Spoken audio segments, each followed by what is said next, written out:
Let's start here with Fargo. I wanted to be dramatic. Season 2, Episode 3, The Myths of Sisyphus. Full spoilers, of course. The Goddards search for Rye. Yeah, that's right. Gerhardt. Gerhardt's, yeah. Gerhardt. Sorry, I can't read these names. There's like random silent letters. Also, I just hate IMDb's phrasing of things. Whatever. So the family's looking for their kid. Lou takes a trip to Fargo. Peggy overhears a new theory about the Waffle Hut shooter. And then we get one crazy UFO guy, because we got to have UFO mentions every episode now. Alan, what did you think about this week's Fargo? It was pretty good. There was some good tension in this episode, I thought. I'm really starting to like Solverson more and more. Like at the beginning, I was like, okay, he's kind of cool. But now I'm really interested in seeing his perspective. I think that's what stuck out to me in this episode, is that he went from, I mean, he was fine. He was a fine character. There's nothing wrong with him. But he, in this episode, he sort of gained, like, now I'm, like, properly rooting for him, because he was the one, like, the other cop was, like, a spineless fuck. Like, he's just like, oh, this crime fam's going to kill us, maybe it's time to go. And he's like, no, I'm standing my ground. I'm a fucking police officer, and you will answer my questions. Yeah. He really he did like a Rick Grimes stance. Yeah. Like there were some shots where I was looking, I was like, is this the fucking Walking Dead? He looks just like Rick Grimes right now. But yeah, that scene was great. Like you were saying, Alan, that tension really got ratcheted up there, and it was pretty awesome. And then again, with the twins and what was his favorite? I can't remember his name. Milligan. Mike Milligan. Yeah. Mike Milligan and the Kitchen Boys. Like, that dude's awesome. That's what he did in the show. Yeah, he did like a... Oh, yeah. Okay. Yeah. Sorry. I didn't catch that. Duh. Full spoilers, Alan. Come on. Get your brain in gear. You're treating it's like your last show or something. Come on. No, that dude's awesome. Wouldn't you say, Alan?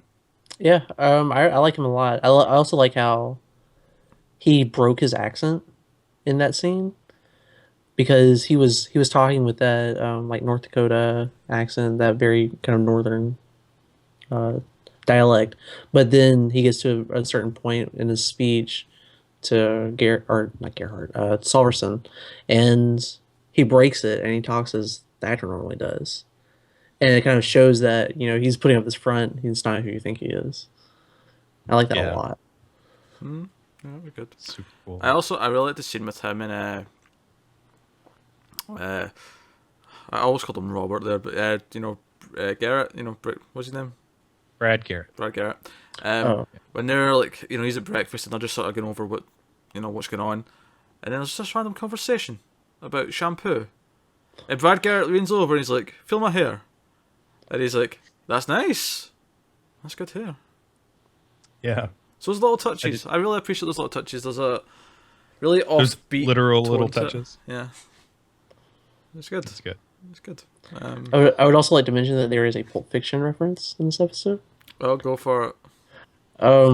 Whenever they come up to the Gerhardt farm, Solverson and the other guy that we meet, the other detective, the mother, comes out of the house, and the other detective gives us condolences about how her husband has had a stroke and everything, and she says, "We are beset on all sides," which is the first line from Ezekiel 25:17 that Samuel Jackson says. Cool. Just so everyone knows. Bible reference, or how many times have you seen that movie? Do I have to answer this question? Here's my other question. Who do you think has seen the particular movie more? Me with Empire Strikes Back, or you with Pulp Fiction?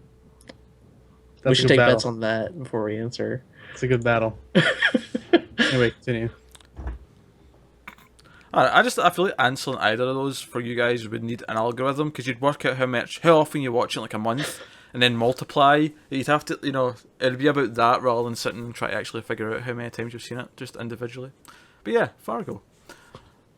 Yeah, I want to point out that we did get a comment on our YouTube video, which you should follow us on YouTube and leave comments of your own.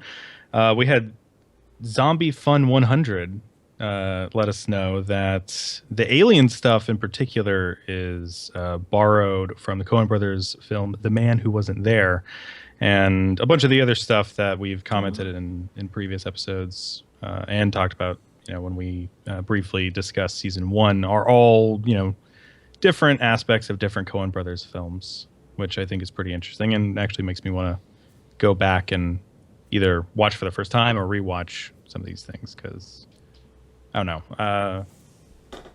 Whenever I sit down to watch Fargo, I normally just think about the movie Fargo and not as much about all these other ones. But I don't know. Just wanted to shout out that we got somebody else talking about it.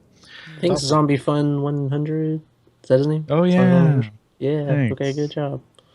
Anyway, I like this episode. I mean, this isn't a bad episode by any stretch. But it is one of those just moving of the pieces kind of ones where, we get the typewriter salesman guy. He gets a dirt nap at the end, which, good. He was too fidgety and annoying most of the time. But that was fun. And the stuff with, what's Kirsten Dunst's character's name? Peggy. And Fat Her Man. overhearing stuff, Mary that's Jane. such a familiar scene in Fargo, that like hearing about the thing that you did and you're trying to like, oh geez, oh no, I gotta do this, and try and keep composure while dealing with crazy shit. Like I love those moments of the show, like those funny tense moments. But like I said, it's probably my least favorite of the season, but that's not saying much. I mean, I'm still loving the hell out of the show. Yeah. I always think it's funny whenever they do things that are supposed to be like super serious and like are going to like seriously move the drama forward in the show, but then they kind of like undermine it a bit. Like whenever Fat Damon runs into the tree. Good old Fat Damon. Good old Fat Damon. Whenever he runs into the tree and his car spins out and he ends up backing into it and hitting it with the back instead of the front. And there's like, oh, we'll just say that happened in the garage. I accidentally did it or whatever, and then we'll just do it again. And they end up knocking the tree over because they hit it so hard. Yeah, I Oh, just love hilarious. that quick cut to it. And he's like, I think I got that whiplash on the second time. Just man, Peter, Actually, you got any? I was going to say, in relation to those two, there was that really interesting scene later when they're getting the bus home after presumably being at the hospital, and they have a conversation, but the dialogue's all sort of internal and you don't see them speaking. I thought that was a really interesting little touch. What that actually is? I mean, and you can only really pick up on it because of how it's done. It's like what are you saying? It's them lying in bed in the middle of the night. Right. He's been up all night thinking about this, and she's able to try and fall asleep, and he's like woken her up to talk about it. And it's just that dialogue put over the ride home because he's still thinking about that stuff. Same stuff from before. And you just have to infer that. And I love that stuff. It is really So cool. Really, like really that cool. too. And that's all just in like the way that it's conveyed, both that combination of the audio cues, the specific dialogue, the way that it's framed.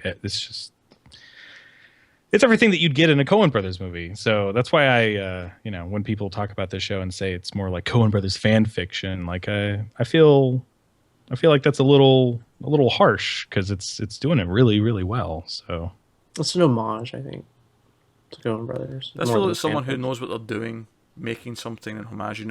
I mean, we've brought up Tarantino a few times, but it's kind of like how Tarantino takes from a lot of things, fiction. Yeah. but he's not necessarily doing fan fiction. He's just doing, but this is also like it's got the official name of it, and it's also yeah, of a course. part of the universe. I mean, it's like J.J. Abrams doing Star Wars now. It's like he was a fan growing up, so it's like technically fan fiction, but it's real too because it's got a real budget and real actors. And Yeah, I real think thing.